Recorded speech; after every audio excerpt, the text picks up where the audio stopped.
Well, this F150 sat for a few days, and it's frickin' cold outside, so we gotta make this video quick.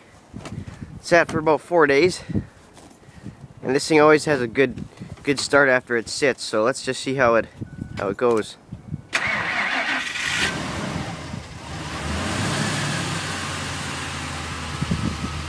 It almost stalled there. It's got 200 kilometers on it. Oh. Just rolled over. It's got dingleberry.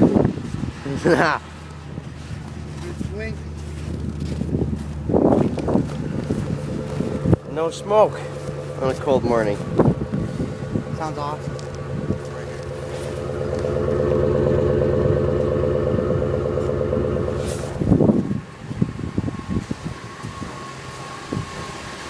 Ran pretty smooth.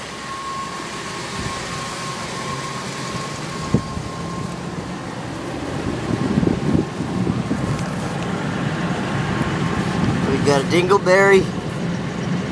And it swings. A swinging dingleberry. Some squeaks from under the hood. Probably that serpentine belt.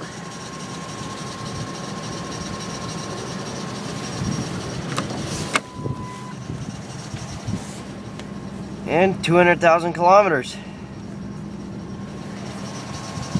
Cool. Now let's see how this this iPod looks on YouTube with the video quality. That's what I'm recording off of right now. Cool.